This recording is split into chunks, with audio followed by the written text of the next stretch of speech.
Over the years, our beautiful city, Washington, D.C., has developed into a large, multicultural society.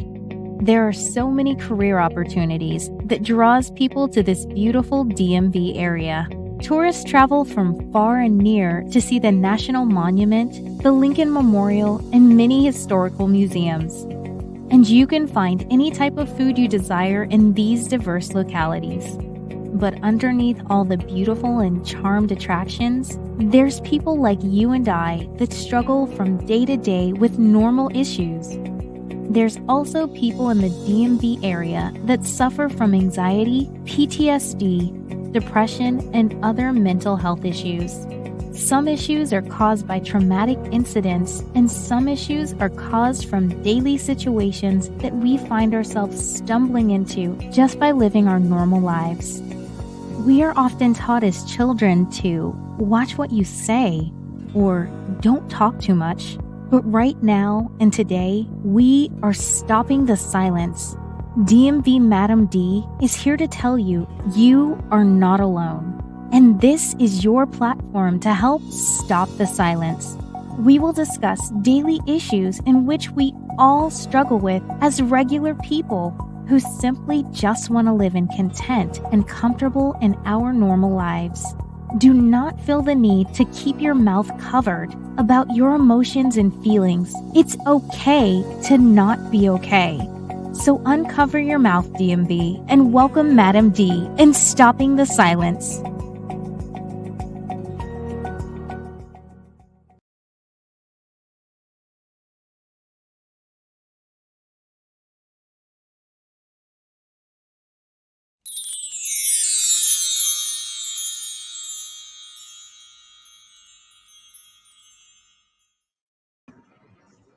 Welcome, everyone, to another episode of Stopping the Silence. And today's topic is Rising Above Chaos. And I am so excited to have the beautiful Miss Ashley Marie, all the way from Massachusetts, with us today. Hi, welcome. Welcome to Stopping the Silence. How are you? Good. How are you? I'm Thank you good. for I'm good. having Thank me. you. Oh, no. Thank you for coming on Stopping the Silence. You have a beautiful testimony, and I'm just so excited for you just to pour out to the world. Tell us about yourself, where you're from. Tell us your social media platforms. Tell us about you. Awesome. Okay. So, hi, I am Ashley. I'd like to go by the name of Ashley Marie. My last name is officially Ashley Young, but I have had two last names in my life, not because of marriage, but because of adoption. So now that I am trying to network and put myself out there as an author and a writer, I have decided that I am who I am because both of my families and all of the parts of me, as chaotic as some of them are, Yeah. I have been able to rise above. So that is my name on Facebook. I go by Ashley Marie. It's Leigh. And Mhm. then on Instagram, I am She Rises Above One. And then my blog on Facebook is facebook.com/She Rises Above 625. I Awesome. am 36 years old. I'm a mother of two. I'm currently a stay-at-home mom. I do have my bachelor's in psychology, and since I got out of college, pretty much I've been in the social work field doing different things, but pretty much at the end of the day, I'm always trying to help people. Yeah, yeah. Thank you again for coming on our show today. So Of today's course. episode is Rising Above Chaos, and this is part one. We have a part two coming up very soon, but today is part one, and we Yeah. have a lot to discuss today, so we're just going to dive right into it. So, Sounds good. Ashley, tell us about rising above chaos.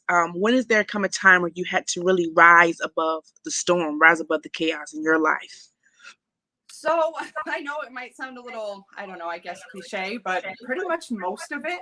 I Mm-hmm. personally felt like throughout the majority of my life, and I'm talking all the way up until 34, 35, so very Yeah. recently, I have kind of had this mindset that I myself am cursed by chaos. I feel as though I come from generations of chaos, addiction, mental health issues, struggles, mentally, physically, financially, you name it. And it always felt like that curse was just kind of stuck with me. Mm-hmm. Starting at the age of 2, I was in and out of foster care. I was often home with my mother, which to some people can be conflicting because you hear, oh, she was raised in foster care. You think that's it. And I won't say that that's any easier, just being put in foster care and staying in foster care. I think it's Yeah. torturous really for anybody who has to be taken from their family. Yeah. But for me personally, what was very hard was the back and forth. And from the age of 2 to 9, I was in 7 different homes. By the age of 5, I was having to call 911 to save my mother's life. Personally, I do know that she struggled a lot with addiction between alcohol and drugs. It wasn't something I witnessed. I witnessed more of her struggle with mental health, her breakdowns, her suicide attempts, and being the only child in the home and her being a single mother, it was up to me to save her life. Yeah. And, you know, if you had asked me as a child if I felt cursed by chaos, I would have said no. You can look at pictures of me. I even remember being a very spunky, energetic, you know, pretty much happy child. And my mother, when she was taking care of herself, took great care of me. I wasn't neglected. I was clothed. I was fed. I was always in school, whether it was a foster home or if I was home with her. But what was hard was being home with her for 6 months to a year, going to a foster home for 6 months to a year, the back and forth, the new schools. I was always the new girl. I never finished out a school year up until 6th grade. 6th grade is the first year that I finished out school in one school. And that's because I was adopted. So I now know how much that affected me and shaped how I behaved in my teenage and early adulthood years. But as a child, I was blind to it. Nothing really seemed to faze me. I was able to mask. I was academically still, you know, gifted. I was able to do the things society expects you to do: go to school, play sports, do dance, do all those things, even with the chaotic life. Yeah. Unfortunately, when I was home, as much as I loved being home with my mother, she eventually started dating a man who she married. He became my stepfather. And that is the first time I really remember experience personal chaos, feeling like my life was out of my hands. And I know that sounds weird, having to call 911 to save my mother's life, but I guess that was such a norm to me that it never seemed crazy or chaotic. But when this man, my stepfather, came into our lives, he was sexually abusive. And that is the first time around 6 years old that I truly remember feeling like I was in fight or flight. Like I switched into survival mode. Like I, as a person, started to change and really be affected by the chaos around me. So at that age, how can you remember, how did it make you feel? Like, were you scared? Were you nervous? Like, how did it make you feel at the age of 6, if you can remember? Scared, lost, alone, nervous, angry at my mom, you know, because I understood that she really wanted this man in her life because she really wanted the support. She loved him, the financial support.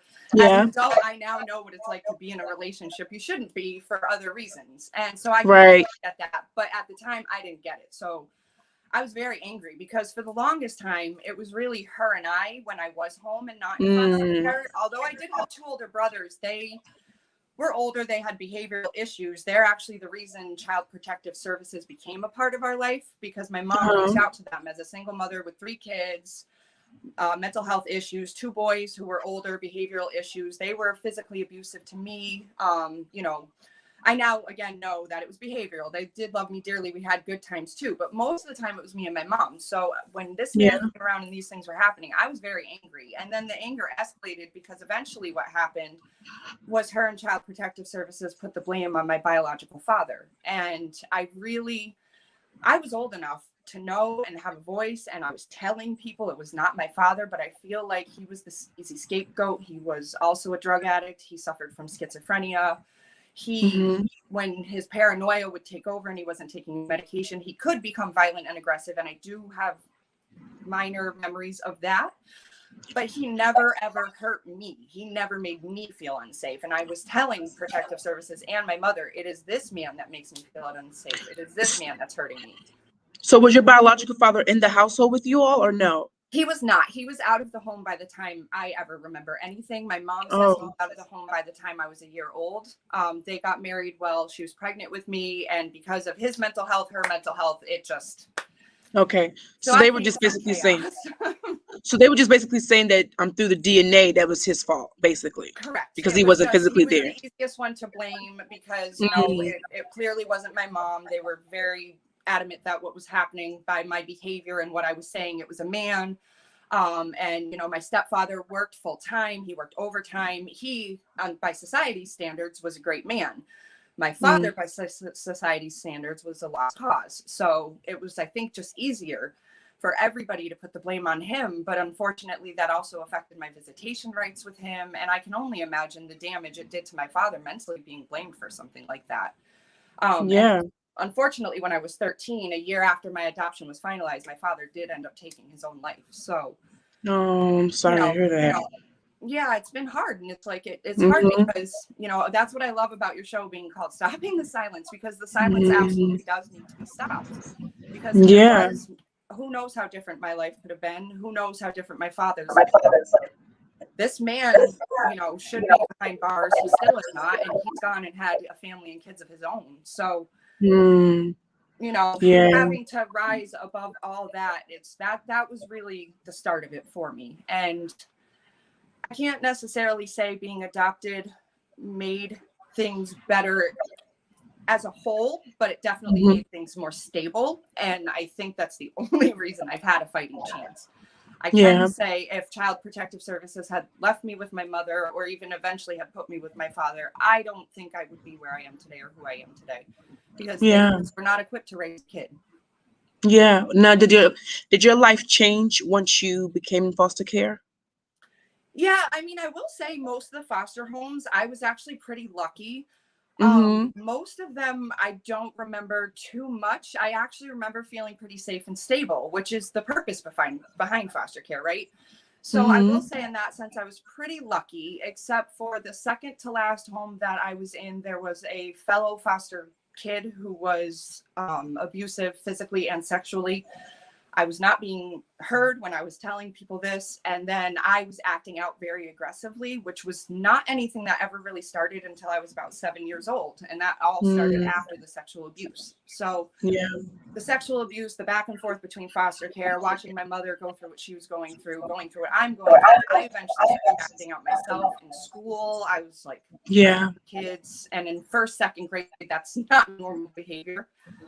But the thing is although I was doing these things, nobody was really ever asking why, it was, oh, well, you're in and out of foster care. Oh, you've said you're being abused. So of course you're going to behave this way, and we're just going to roll with the punches. And I definitely, being a social work myself now, can say there's definitely a lot more early intervention that should have and could have been done.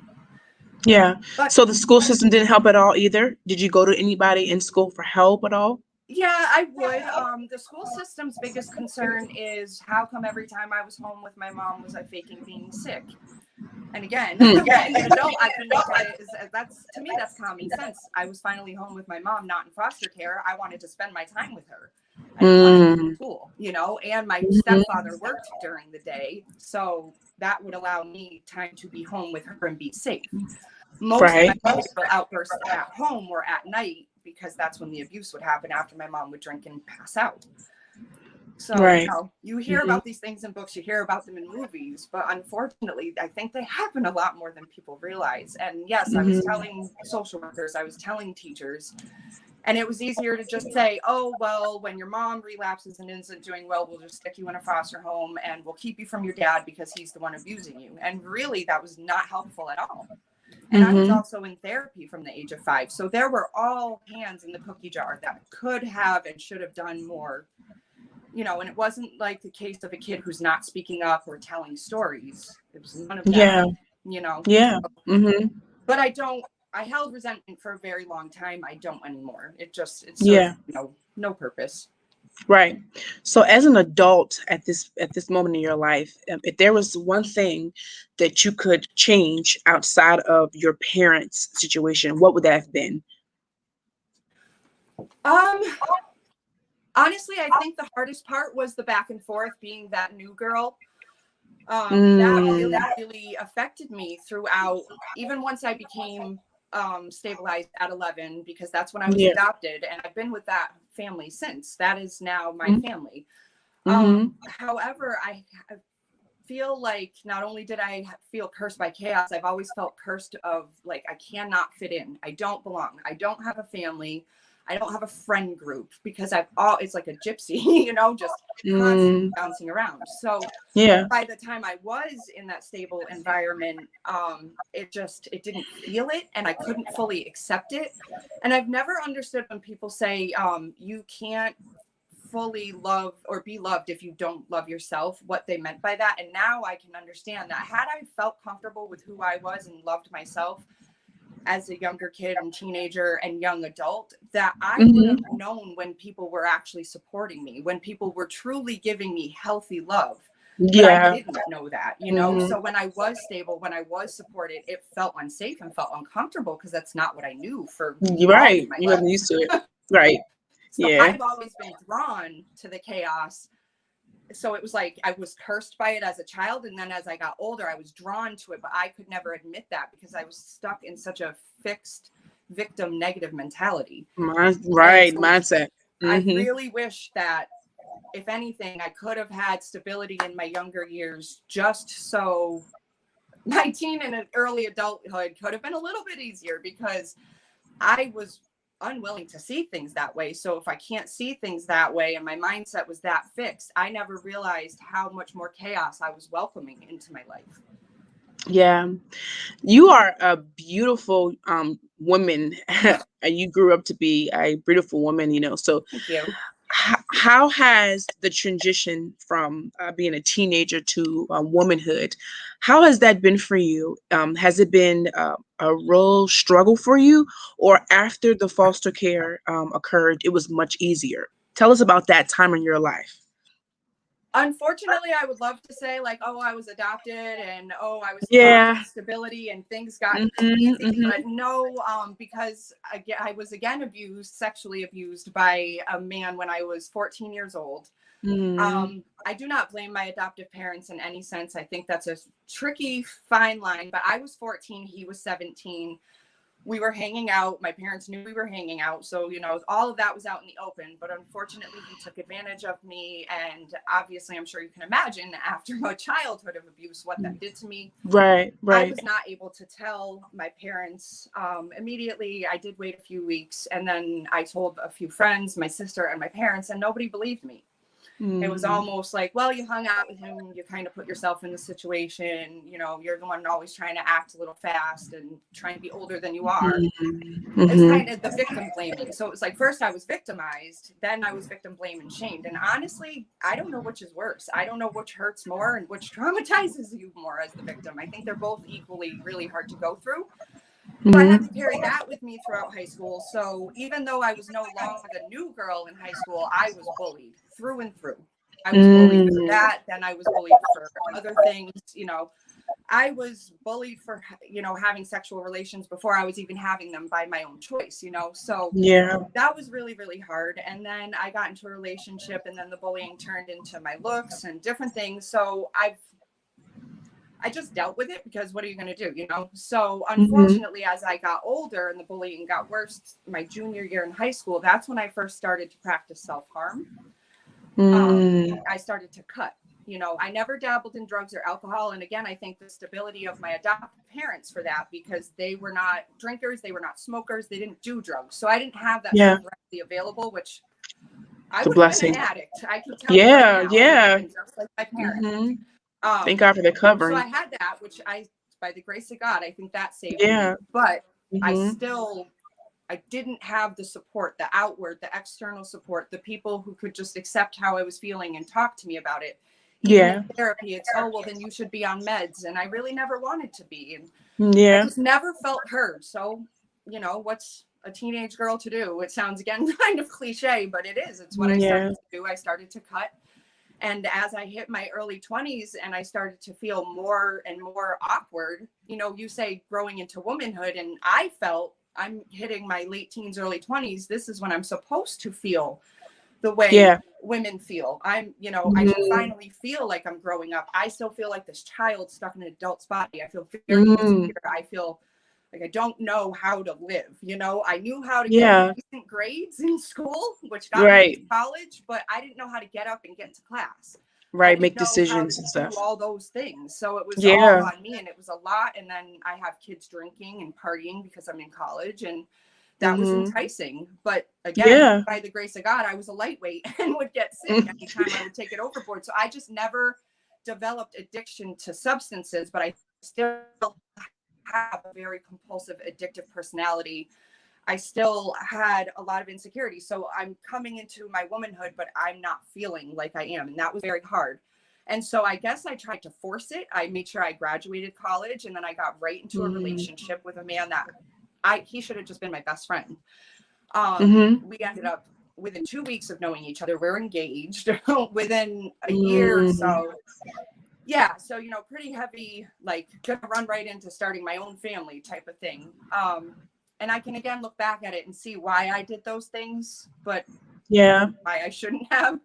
So yeah, we got married in our early 20s. I graduated college. I started a full-time job doing social work down in Connecticut. I loved the job. I was great at it. I really finally, that's the first time I remember feeling confident in myself and feeling like I belonged. Not like I fit in, but like I belonged. Like I had a purpose, I was doing something and I was good at it.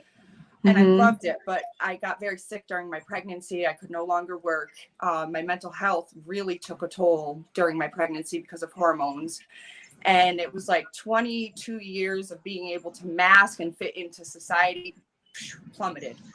I had my daughter. I got hit with postpartum.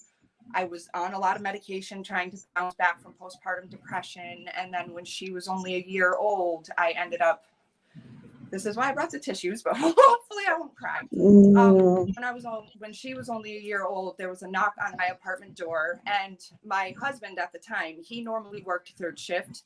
He had just gone to bed. It was very strange that he had even gone to bed, but he was home that night. He had gone to bed. My mother, my biological mother, who I had allowed back in my life later on in my adulthood, was living with us because she was in an abusive relationship and I was still trying to save her in my 20s. So she was asleep in her bedroom. My husband was asleep in his room. My daughter was asleep in her room. We heard there was a knock on the door. We had a bunch of neighbors above us. I didn't think twice of it, even the time of night. Yeah. So I just opened the door, and next thing I know, I had a bag over my head and I was being pulled up behind the apartment and was being attacked by a stranger. Physically, sexually. He was telling me that he knew my family was in there and that if I spoke up, he was going to kill them. So I just laid there. But it wasn't even like I was even able to comprehend everything that was happening to me. It was like a movie of my entire lifetime was just playing out before my eyes. And this man, he sodomized me, he burned me with cigarettes, he cut me with a knife, he abused me and left me there. And I don't really know how long it was after he left, but I crawled back to my front door of my apartment. Well, I thought it was my front door. It ended up being a neighbor's front door.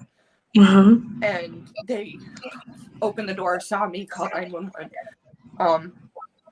And lo and behold, my mom and my husband, before they could actually physically see what I looked like, because I was like, it's hard to explain, but I was on the part of the porch that was very dark. Right. It was at nighttime. Yelling to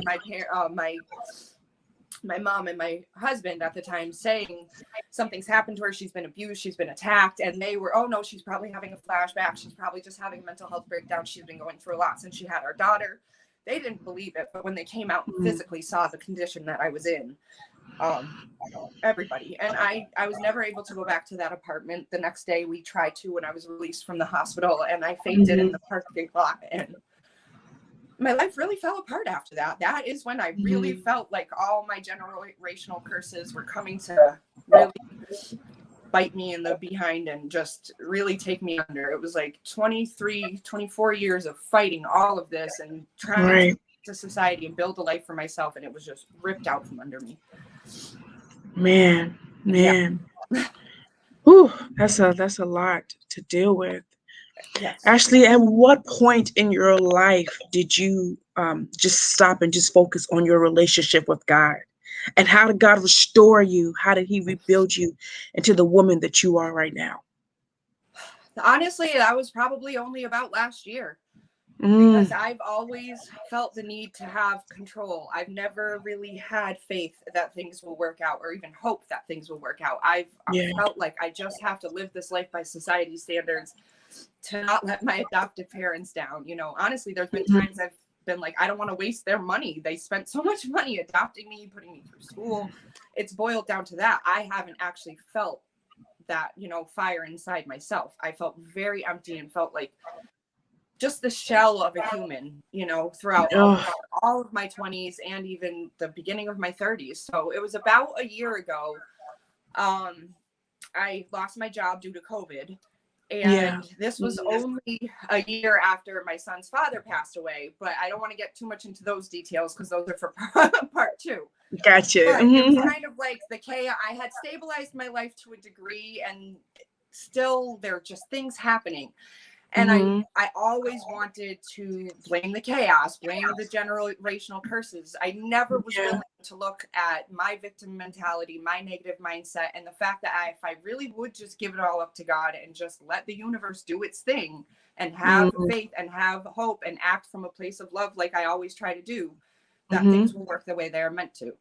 And so I've gone from being somebody last year who was completely codependent, insecure, I could never be the way I am now. I couldn't be I couldn't take selfies. And if I did, they had to be filtered. You only saw pictures of me with my kids, you know. I didn't want to look at myself, to be honest. Like, I could see the void in my eyes. And so I got to that point where I didn't even want to see it. So, you know, finally last year, after I lost my job after COVID and I started to revert back to self-harm for a very short amount of time, it hit me like, what am I doing? I'm doing to my kids what was done to me because I lost a job. You know, I could go get one, even if it's not the best job, even if it's not what I was doing. As much as I love that job and the pay and the hours, it seemed like the perfect fit. It's not what God or the universe has in store for me right now. And so finally, about 2 months after I was laid off last year, and I'm just kind of seeing the way the world is turning due to COVID and all these other things going on, it's like, you know what, my problems are not that big. And my problems used to be a heck of a lot worse. So I just kind of was like, I need to get it together. It sounds a little weird, but I started doing yoga. And that is really where I found myself. Because I had to learn how to sit with myself. I had to sit in the silence, and I had to be okay with myself and learning different things, and even just the breathing techniques, which sounds weird because I was in therapy for 35 years and could never learn a breathing technique to save my life. It helps. Breathing helps. It really does. But when a therapist was trying to teach it to me was from like an authoritative stance. And that's where I think, unfortunately, I'm not against clinical treatment whatsoever. If you need therapy, you need medication, by all means. But I think sometimes people are too heavy-handed and only rely on the clinical side of things, which is where I was for most of my life. It was like, well, you're teaching me these things, but they don't work. You're giving these medications, but they're not fixing me. They're making me worse. I mean, after I attacked, they had me on 13 psychiatric medications, some of them for schizophrenia, which I've never been diagnosed with. I was even on a medication for Parkinson's because my shaking from anxiety was I grew up to be almost 300 pounds. I was very unhealthy. I couldn't take care of my daughter. And it's like, well, you're trying to stabilize me and, you know, help my mental health. But part of the problem was I was misdiagnosed. I was mismedicated. I, again, had adults and professionals who are managing my life, but nobody seemed to care that I'm actually unhealthier, because the way they saw it is, well, if you get suicidal, we'll just stick you in a psych ward. And when you're on all these medications, you're pretty docile. And it's like, yes, but I'm not healthy. I'm not living a life. I'm literally a shell of a human, and I have a daughter. So after I lost my job, it felt very similar to that again. Although I wasn't on medication or anything, you know, I felt lost. I felt empty. I felt alone, which wasn't true because I've got my daughter. I've got my son. I'm in a great relationship with my partner. I have a home. I have a car. The only thing I had lost was a job. And it was like, if I'm able to lose myself that quickly, every time something doesn't go the way I want it to, or something in my life changes, I'm in for a real long life. Yeah. That is life. The only consistency in life is change. And I really I agree. Understand that. And I can tell you, since I've learned, I can't say, sometimes when I'm talking about this stuff, I still feel a little hypocritical because I still struggle. It's only been like a year journey of this whole healing growth process. But I can really say, had I learned it when I was younger and applied it and practiced it and trusted it, I probably could have saved myself a lot of heartache. You know, I won't say, everything that happened to me was my fault. I know it's not. The majority of what happened to me, or even other people who are victimized and traumatized, it's not that it's our fault, but we get comfortable in the chaos and we truly believe that we're cursed by it, so that we see no way of rising above. And I finally, on that yoga mat last year, it's like something inside of me. It was like, if I am physically capable of doing these things at 35, when just a few years ago I was 300 pounds, couldn't get out of bed, couldn't take a shower, couldn't feed my 3-year-old daughter. And now I'm on a yoga mat by choice at 5 o'clock in the morning, busting my butt, doing headstands. It was like almost the physical strength then made me realize there truly is a mind-body connection. And when the connection is open and flowing and your heart is open and you just have hope and you, like I said, are acting from a place of love, that's when things tend to work better. And even if they're not working better, you can get through the chaos easier. Right. Well, Ashley, we want to thank you so much for pouring into us. And, and like you said, you have to open up your heart, and just vulnerability to the Holy Spirit and to God. That's when God can start his reconstructing on you. So thank you so much for being transparent about that. And I cannot wait to hear more about your story about rising above chaos in part 2. Yes. Thank you so much. Awesome. Thank you. You're welcome. Thank you all for joining us with another episode of Stopping the Silence. Come next Sunday for part 2 of Rising Above Chaos. May God bless you. And remember that you are not alone. May God bless you all.